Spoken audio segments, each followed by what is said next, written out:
Tales from the Go Informed Crypt.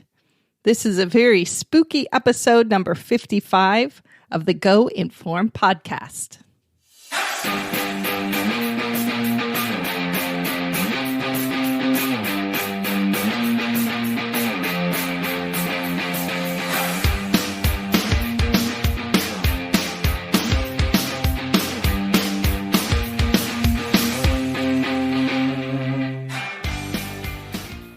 Hey everyone, welcome to the show. Happy Halloween. This is a special episode, just a quick little fun size Halloween bonus episode for you guys today. I have unearthed something from the Go Informed Crypt just for you today in honor of Halloween. This is a quick little snippet from a past episode, and this was actually originally produced as a Patreon bonus episode. And I would like to thank any of you guys listening who have supported the show in the past on Patreon. Back when COVID-19 came on, I discontinued the Patreon, and that was in just to give you guys some breathing room and let you take that money and donate it to your favorite cause or use it for whatever you need to right now. So you cannot hear this there any longer, but I thought it might be kind of fun to just go ahead and release it as one of the episodes here on the show. So this episode is the outtakes from episode 37, which is all about Universal Orlando's Halloween Horror Nights. And if you have not listened to that episode, you should listen to it. It's very fun. I had a guest on the show who's a huge fan and big expert of Halloween Horror Nights. And part of the conversation got a little bit gory. So I snipped it out and I kept it on the side. And this year, I figured it was a good time to share this with you, to give you just a little bonus Halloween Horror Nights, because I know you aren't there, because no one's there, because Halloween Horror Nights was canceled this year. And this is one of the biggest events in Orlando every fall.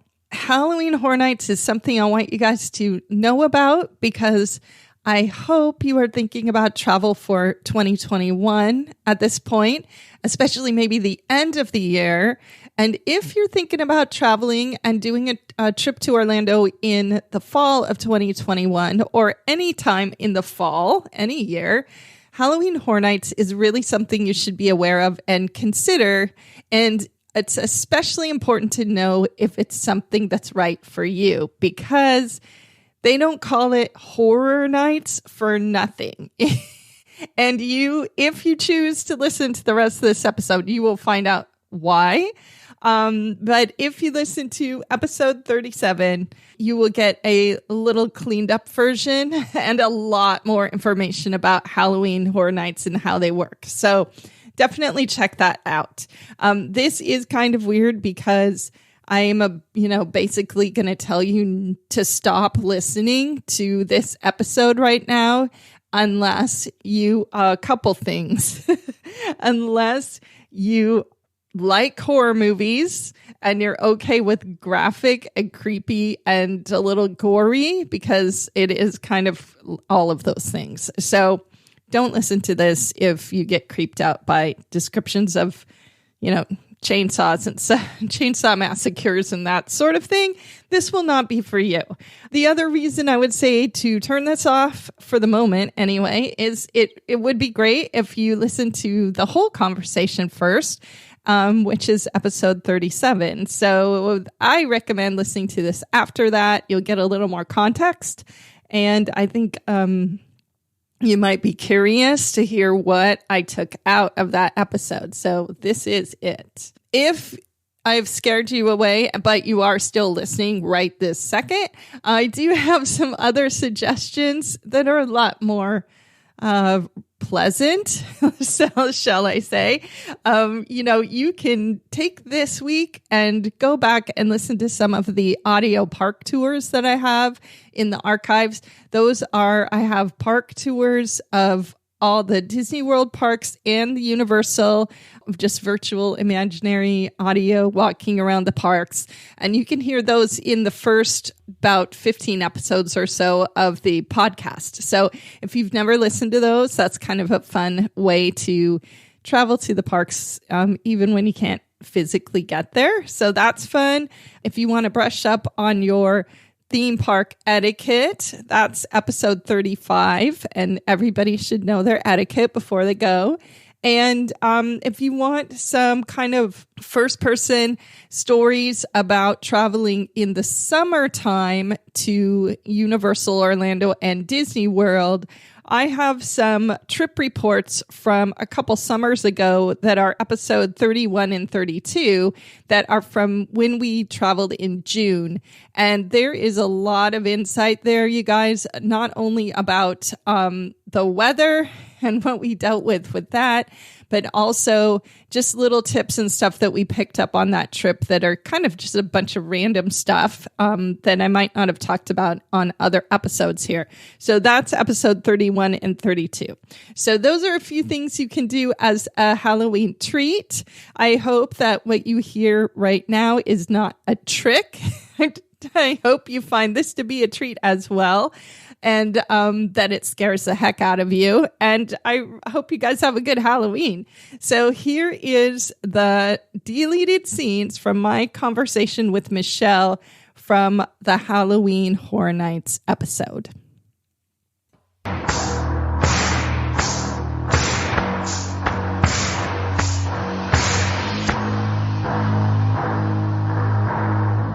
Because some people, it really does freak them out. I mean, they just, and you know, I feel for those kind of people because I don't know what it's like, but no.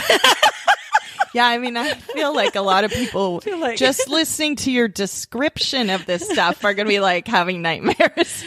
Oh my gosh. I mean, sometimes you're just like, okay, that's gory. But there's been times where they've done stuff where like literally, I mean, it's crazy. I mean, you can cut this out if it's too graphic, but they had a house one time where the guy cut a person's face off and then lifted the face up and held the face up. And obviously it's not real, right? Like obviously, but he did it in such a way, like they have fake blood squirting at you and it's just water. And yeah, and they've sawed people's legs off and the blood splurting out at you and it's just water and stuff. But at the same time, when you're in it and you're going through it, it seems so real. But you know, when he did the girl's face, when he cut her face off one time, we're all standing around watching it. And then I was like, wow. Yeah. I was like, dang.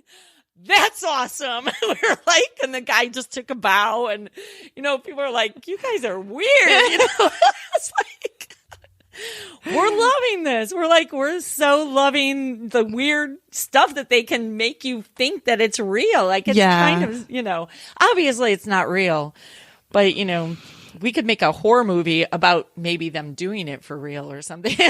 Yeah, exactly. Oh my God. That would be, I could totally see them doing that. I know that's what we've said it a few times. Like, how would you know?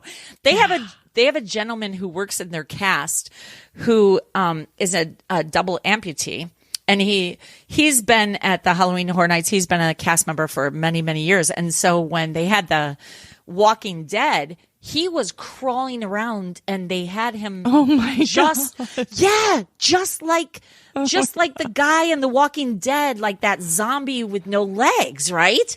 And you're like, holy crap.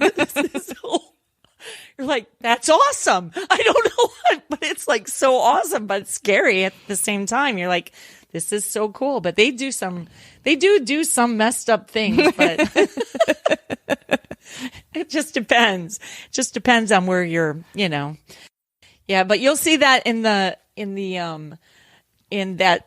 what was it, the Scary Tales one. They have Humpty Dumpty crashed, you know, so an egg is splattered all over the wall and all these soldiers are vomiting all around you and they're throwing up blood on you and it smells like vomit in that room. And I'm like, God, this is so gross. It took me a second. I'm like, why are these guys like doing this? And then I see Humpty Dumpty and I go, oh, I get it. I go, clever. but yeah. So, I mean, I think it's pretty clear that these are fairly graphic experiences. Oh, yeah, sometimes more so than you would like. Yeah, exactly. You can't unsee it. So, yeah.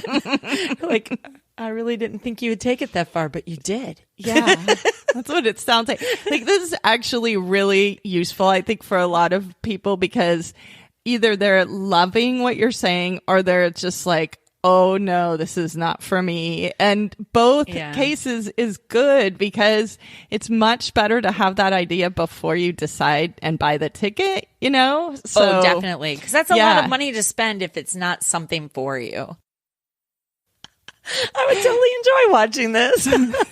It was like something that you could imagine yourself watching with Elvira, you know, and just right. Oh, yeah, right. I remember when she doesn't do that. They don't do that anymore, right? She used to host the movies. And remember, and she would make the comments too. Yes, that was really great. I forgot about that. That's the best part of those things. And so I was like, this is so cool. We do that. There's an extreme Halloween group on Facebook, and they do, have you ever seen those, what do you call it? A watch party. Oh, Facebook. Yeah. They play these horror movies, and then all the people are commenting on the right-hand side. And so one day, I can't even remember what they were. Oh, yeah. Wrong Turn 4. That's the movie they were playing. Okay. But they had like the little comments going on the side, and you know, the girl got like a little blood on her little white jacket and stuff. And I said, man, that stain's not going to come out. And then somebody else is like, maybe a little OxyClean. And then they put her through a wood chipper or a snowblower or something. And then I go, now that stain's really not coming out now. I was like, it's like all red. But those things are so fun when you're going through the mazes. You know, you'll get at the end of the maze, and for the next 20 minutes after, you're going through everything with the people that you went through. What was your favorite part? Oh, and it is like such a bonding experience for families.